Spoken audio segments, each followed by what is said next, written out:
भारतीय हिंदुओं के चार धामों में से एक द्वारिका नगरी, जो भगवान श्री कृष्ण को समर्पित है। ये अरब सागर के पास ही स्थित है और हमारे चार धामों में से एक है। तो आज हम इस वीडियो में दर्शन करेंगे द्वारिका नगरी के प्रमुख स्थलों का। तो यहाँ तक पहुँचने के लिए आपको सबसे अच्छा माध्यम ट्रेन है और ट्रेन से आप यहाँ तक द्वारिका रेलवे स्टेशन आइए और फिर द्वारिका रेलवे स्टेशन से आप निकलकर जो भी यहाँ पर साधन ऑटो या टैक्सी लेकर यहाँ ये चौक से देख सकते हैं, ये द्वारिकाधीश का द्वार है। यहाँ से आप द्वारिकाधीश के मंदिर तक आ सकते हैं आसानी से। तो ये देखिए मंदिर कितना भव्य और विशाल है और ये अरब सागर के बिल्कुल पास में स्थित है। तो यहाँ से आप यहाँ और भी बहुत सारे देवी देवताओं का मंदिर है और ये जो मंदिर है लगभग 2500 साल पुराना है और देख सकते हैं ये चालुक्य शैली में बना है और इसे भगवान श्री कृष्ण के पौत्र या कहे वंशज इन्होंने बनवाया था वज्रनाभ करके। तो यहाँ पर ये द्वारिकाधीश मंदिर आप देख सकते हैं, ये 5 मंजिला इमारत है और चालुक्य वास्तुकला से निर्मित है। इसके 2 मुख्य द्वार है, एक उत्तर द्वार और एक दक्षिण द्वार। उत्तर द्वार को मोक्ष द्वार बोला जाता है और दक्षिण द्वार को स्वर्ग द्वार। तो यहाँ से आप किसी भी द्वार से दर्शन कर सकते हैं और यहाँ पर बाहर से ही 2 लाइन हो जाता है, एक महिलाओं का और एक पुरुषों का। और यहाँ पर भगवान श्री कृष्ण का ये मूर्ति है जो दोनों हाथ में काले कलर का है और दोनों हाथ में गदा लिए हुए। बाजारों में यहाँ पर बाजार है जहाँ से आप मूर्ति ले सकते हैं, खाना खा सकते हैं, हर चीज का आपको सुविधा मिलेगा यहाँ पर। ये देखिए भगवान श्री कृष्ण द्वारिकाधीश का बहुत ही सुंदर ये प्रतिमाएं हैं और इसके ध्वज को दिन में 5 बार बदला जाता है और ये सुबह 6 से 1 बजे तक और 5 बजे से 9:30 बजे तक खुला रहता है दर्शन के लिए। और इसमें 5 बार आरती होता है और 5 बार ही इसके ध्वजा को बदला जाता है और ये ध्वजा लगभग 75 फीट बड़ा है।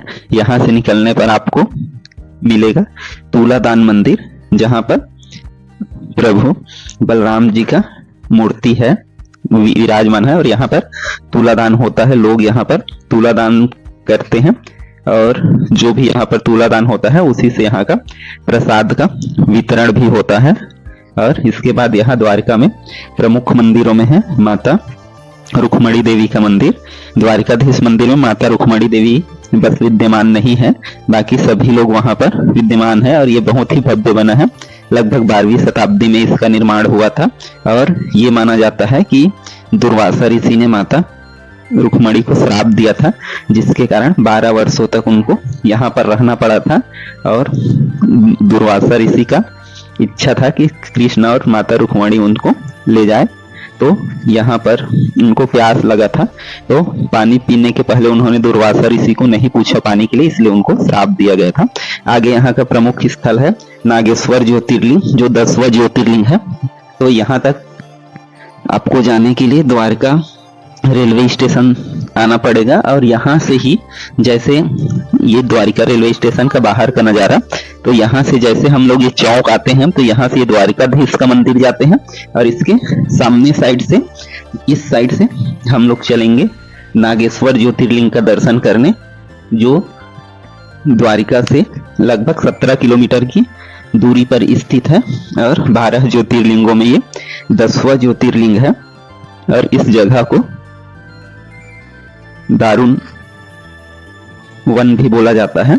और यहाँ पर जैसे हम लोग देखिए प्रवेश करते हैं तो ये है नागेश्वर ज्योतिर्लिंग और यहाँ पर भगवान महादेव का ये 80 फीट ऊंचा बना स्टेचू सबसे आकर्षण का केंद्र होता है और ये बहुत ही भव्य बना है। तो द्वारिका में स्थित ये ज्योतिर्लिंग जो भगवान महादेव का 10वां ज्योतिर्लिंग है और ये गेट है, यहाँ से हम लोग अंदर चलेंगे दर्शन करने के लिए।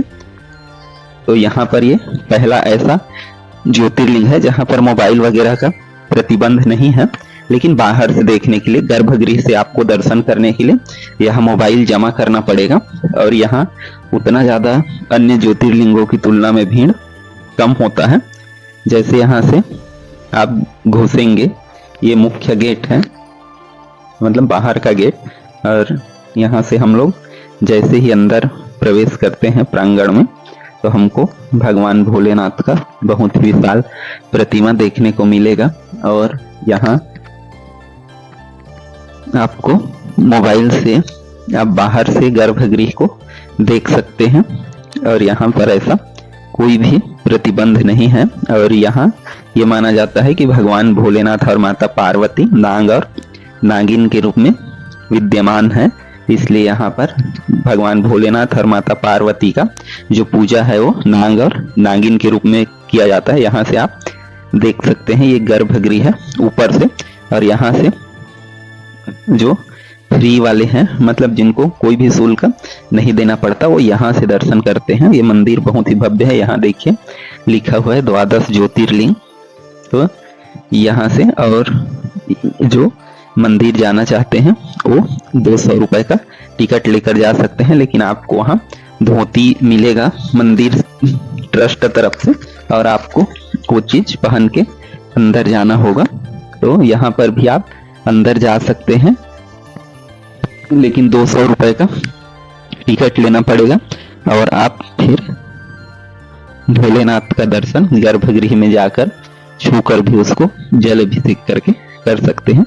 लेकिन गर्भगृह में मोबाइल आपको अलाउ नहीं होगा।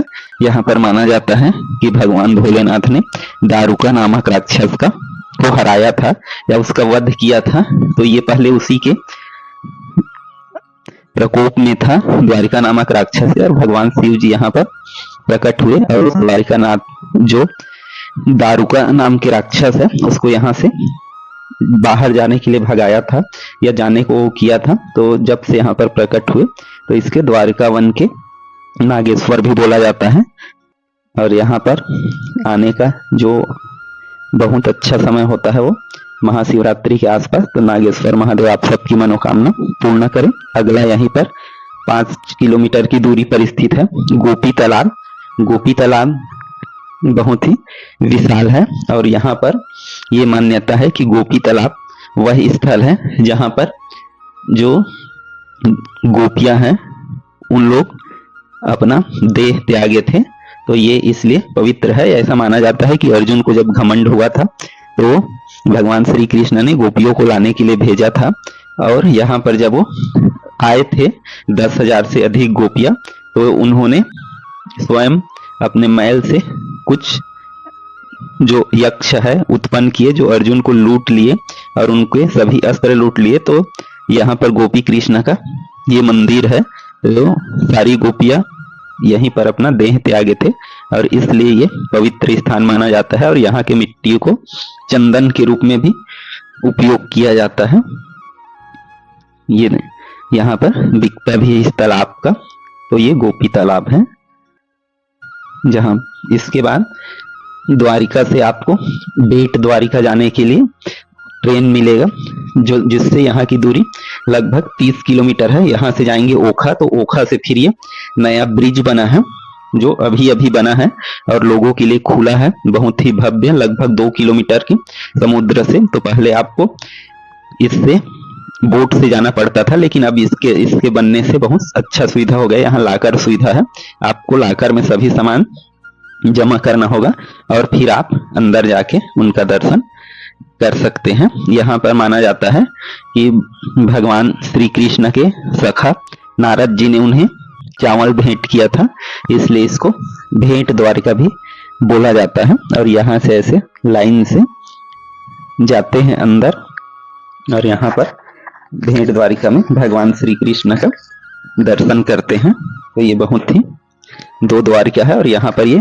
कृत्रिम रूप से स्वर्ण द्वारिका बनाया गया है, जहाँ पर पर्सन 40 रुपए का टिकट है। ये एक हिसाब से म्यूजियम इसको मान सकते हैं, कृत्रिम रूप से बनाया गया है। और जो रियल द्वारिका है वो भगवान कृष्ण के मृत्यु के पश्चात समुद्र में जलमग्न हो गया था। तो ये बहुत ही सुंदर बना है। और इसमें ये कारागार में भगवान श्री कृष्ण का जन्म, फिर इनका गोकुल जाना, और ऐसे करके ये पूतनावध, मतलब हर चीज को भगवान श्री कृष्ण के जन्म से लेकर ये बांसुरी बजाना, यहाँ पर भी मटकी फोड़ना, ये कालिया नाग का शीश में नाचना, अपने मामा कंस का वध करना, ये धेनुकासुर का वध करना, बकासुर का, और यहाँ पर रासलीला, ये सभी जो आश्रम में, संदीपनी आश्रम में शिक्षा ग्रहण करना, ये सभी चीजें यहाँ पर जन्म से लेकर मृत्यु तक के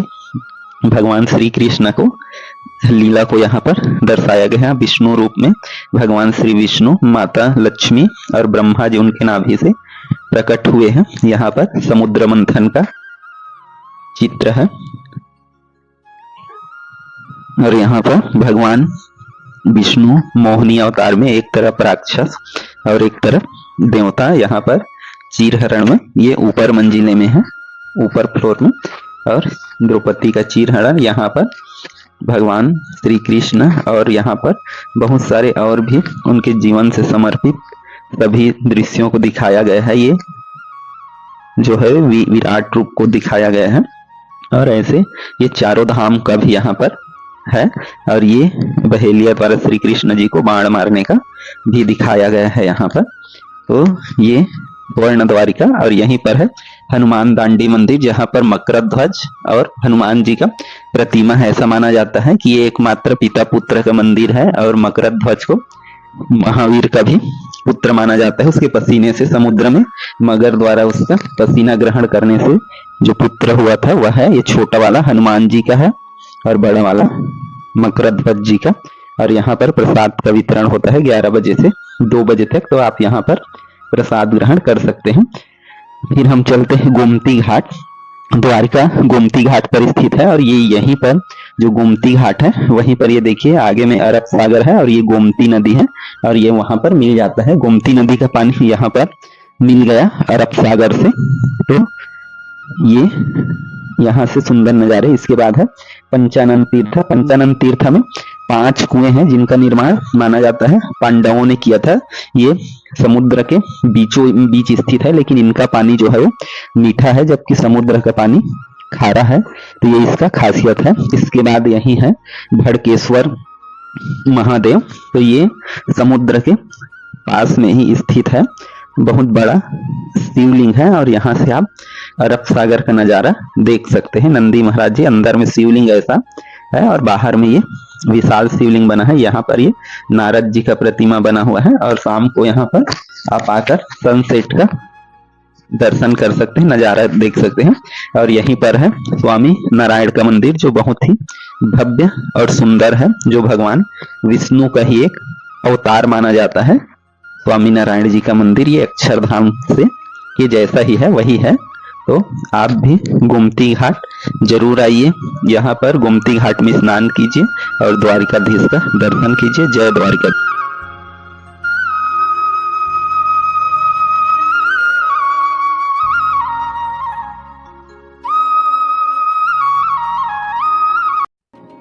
सोमनाथ ज्योतिर्लिंग जो प्रथम ज्योतिर्लिंग है, और गुजरात के वेरावल के पास, अरब सागर के पास स्थित है। तो हमें इस वीडियो में आपको दर्शन कराएंगे और बताएंगे कि यहाँ तक कैसे पहुँचे, यहाँ खाने पीने ठहरने की क्या क्या सुविधा होता है, कहाँ घूमना चाहिए आपको। तो इन सब के बीच तो यहाँ आने के लिए आप हवाई जहाज से आ सकते हैं, प्लेन से आ सकते हैं, जो मुंबई से सीधा केसोड जुड़ा हुआ है। और सबसे प्रमुख साधन यहाँ आने का रेलवे है, जिसका प्रमुख पास का जो रेलवे स्टेशन है वो वेरावल है। आप सड़क मार्ग से भी यहाँ सीधा आ सकते हैं, लेकिन ट्रेन सबसे प्रमुख सुविधा है वेरावल जंक्शन से। इसकी दूरी केवल 7 किलोमीटर स्थित है। यहाँ पर आने के बाद आपको यहाँ से देख सकते हैं ये सोमनाथ का प्रांगण है, ये एक साइड मार्केट प्लेस है, और यहाँ पर लाकर सुविधा आपको मिलेगा, जहाँ पर आप हर एक सामान रख सकते हैं। ये प्रांगण है कि यहाँ पर ये जेट सिक्योरिटी में आता है, तो आपको कोई भी इलेक्ट्रॉनिक चीज़ें आप नहीं ले जा सकते, और यहाँ पर सभी चीज़ें आपको जमा करना पड़ेगा बाहर में ही। तो ये पीछे से और यहाँ से जाएंगे तो 2 लाइन हो जाता है, और यहाँ पर दिखाया है कि क्या क्या चीज़ें आप अंदर नहीं ले जा सकते, और इस शेड से होते हुए आपको फिर अंदर जाना पड़ेगा और बाहर में आपको पूरा चेकिंग किया जाएगा। उसके बाद आप सीधा देख सकते हैं सामने में सोमनाथ जी का मंदिर है, ये द्वार है, और पीछे गर्भगृह है। ये नया सोमनाथ मंदिर है जिसे सरदार वल्लभ भाई पटेल, और यहाँ पर बड़ा सा स्क्रीन लगा हुआ है जिसमें आप हर समय भगवान सोमनाथ जी का आप दर्शन कर सकते हैं। ये स्क्रीन है जिसमें गर्भगृह का सरदार वल्लभ भाई पटेल का बिल्कुल मंदिर के सामने में ही स्टेचू बना हुआ है। और ये है प्राचीन सोमनाथ का मंदिर जिसको अहिल्याबाई ने बनवाया था, और ये सामने में जस्ट है हमारा सोमनाथ जी का नवीन मंदिर। तो यहाँ भी जो भी जाता है श्रद्धालु वो यहाँ पर दर्शन करता ही है। और ये प्राचीन है जिसको अहिल्याबाई ने पहले बनवाया था, फिर उसको सरदार वल्लभ भाई पटेल ने राष्ट्र को समर्पित किया। तो यहाँ 2 शिवलिंग है, एक नीचे और एक ऊपर। तो यहाँ पर भी श्रद्धालु जरूर आते हैं, और ये देख सकते हैं ऊपर से ये नीचे का, और ये सामने जो मेन अभी वर्तमान का ये, और ये है सोमनाथ बीच। यहाँ से जस्ट आधा किलोमीटर की दूरी पर स्थित है सोमनाथ का ये बीच, जहाँ भगवान बजरंगबली का बड़ा सा स्टेचू। और यहाँ नज़ारे देख सकते हैं। यहाँ आने के लिए आपको 10 रुपए का शुल्क देना पड़ता है, और यहाँ आप सनसेट का नज़ारा देख सकते हैं। यहाँ लोग सनसेट देखने के लिए ही रुकते हैं प्रायः, और ये बीच फिर सनसेट के बाद 7 बजे बंद कर दिया जाता है। तो इसका गेट है, वहाँ से 10 रुपए का टिकट लेने के बाद आपको यहाँ आना होगा, जहाँ केमल राइडिंग और सब चीज़ किया जा सकता है। और रुकने के लिए यहाँ पर ये सोमनाथ का अतिथि निवास है, जहाँ डॉर्मेट्री है ये, जहाँ पर आप बिल्कुल अच्छे से सुविधाओं के साथ आप रुक सकते हैं। पर बेड यहाँ पर 90 रुपीज़ का चार्ज होता है। यहाँ पर आप, ये डॉर्मेट्री है सोमनाथ का, वास्तव में अतिथि निवास बोल देते हैं लेकिन डॉर्मेट्री है। और यहाँ पर ये पीने का पानी का सुविधा मिलेगा आपको, बिल्कुल साफ सफाई का सुविधा मिलेगा। और यहाँ बेड देख सकते हैं, ये ऊपर और नीचे ऐसे बेड है, 20 बेड है, तो एक साइड 10 और दूसरे साइड 10। और ये बाथरूम वगैरह भी यहाँ का बिल्कुल साफ सुथरा मिलेगा। तो यहाँ पर सबसे अच्छी सुविधा यही है कि यदि यहाँ पर आपको रूम मिलता है, ये रेट सभी चीज़ों का लिखा हुआ है। और यहाँ से फिर थोड़ी ही दूर में हम चलते हैं आगे, तो यहाँ पर फिर यहाँ का प्रसादालय है, जहाँ पर आप मुफ्त में खाने का सुविधा है, और यहाँ पर कोई भी चार्ज नहीं है, मतलब भोजनालय या प्रसादालय बोल सकते हैं। यहाँ पर जिसका समय सुबह 11 बजे से 3 बजे तक और शाम को 7 बजे से 11 बजे तक यहाँ पर मुफ्त में खाना मिलता है। तो इसका भी सुविधा ले सकते हैं, या आप चाहे तो बाहर में भी खा सकते हैं। तो ये यहाँ का बहुत अच्छा सुविधा है। इसके बाद यहाँ है त्रिवेणी घाट। त्रिवेणी घाट ये है, यहाँ पर आपको त्रिवेणी घाट बना हुआ है, लेकिन उसको त्रिवेणी संगम को देखने के लिए आपको बोट से 30 रुपए पर पर्सन का देकर आपको आगे जाना पड़ेगा बोट में, जो 5 मिनट की दूरी पर, जहाँ पर 3 नदियाँ कपिला, हिरन और सरस्वती नदी का संगम हुआ है। यहाँ पर स्नान का भी बहुत महत्व है, और यहीं से स्नान करिए। यहाँ पर 3 नदी कपिला, हिरन और सरस्वती नदी संगम होकर फिर ये अरब सागर में जाकर ये मिल जाते हैं।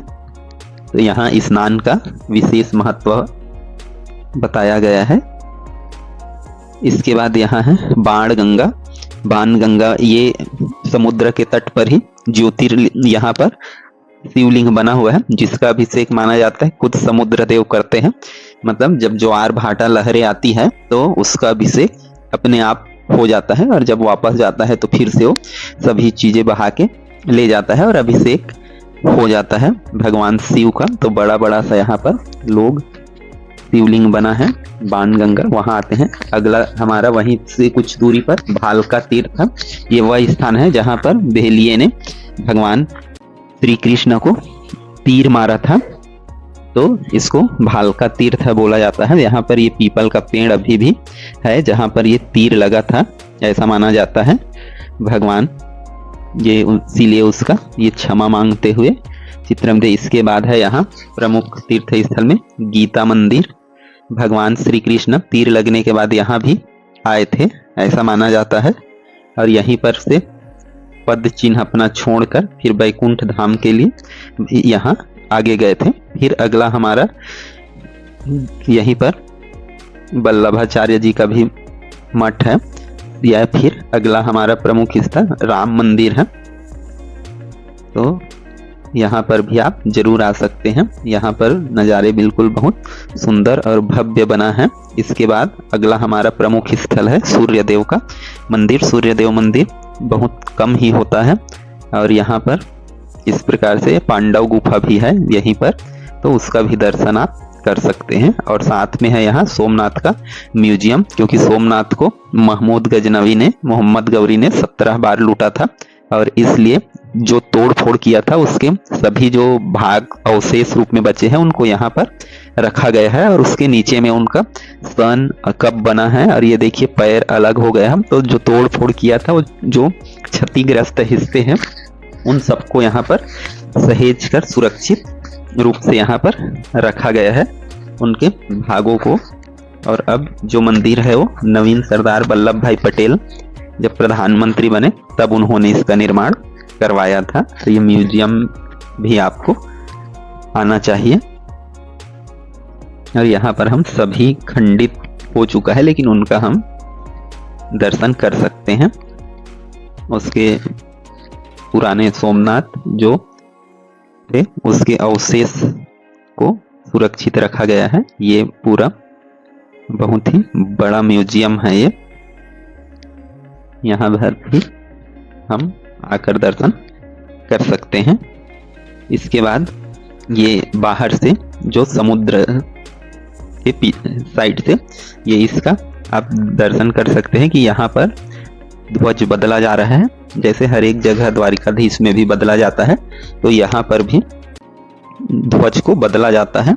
और यहाँ पर भी भव्य कलश बना हुआ है सोमनाथ जी का। और इस मंदिर का निर्माण माना जाता है, इसके पीछे की उदंती है कि जब दक्ष प्रजापति ने चंद्रदेव को श्राप दिया था तब उससे बचने के लिए भगवान चंद्रदेव ने इस मंदिर का निर्माण स्वयं किया था। तो ये मंदिर बहुत ही प्राचीन और सभी ज्योतिर्लिंगों में सबसे प्रथम स्थान है भगवान सोमनाथ जी का। और ये अरब सागर के बिल्कुल तट पर स्थित है और भगवान सरदार वल्लभ भाई पटेल ने ही इसका जीर्णोद्धार, ये जो नया मंदिर है ये इसका करवाया है। तो वल्लभ भाई पटेल का भी इसलिए प्रांगण में उसका स्टेचू बना हुआ है और इसमें यहाँ पर अरब सागर से बिल्कुल लगा हुआ उसके तट पर ये स्थित है। तो इसलिए ये प्रथम ज्योतिर्लिंग होने के कारण इसका खास महत्व है। और यहाँ से आपको विभिन्न बीचों का भी सुंदर सा नज़ारा आपको देखने को मिल जाएगा। तो यहाँ पर आपको जरूर आना चाहिए। यदि ये वीडियो आपको पसंद आया हो तो लाइक करें, चैनल को सब्सक्राइब करें। जय सोमनाथ।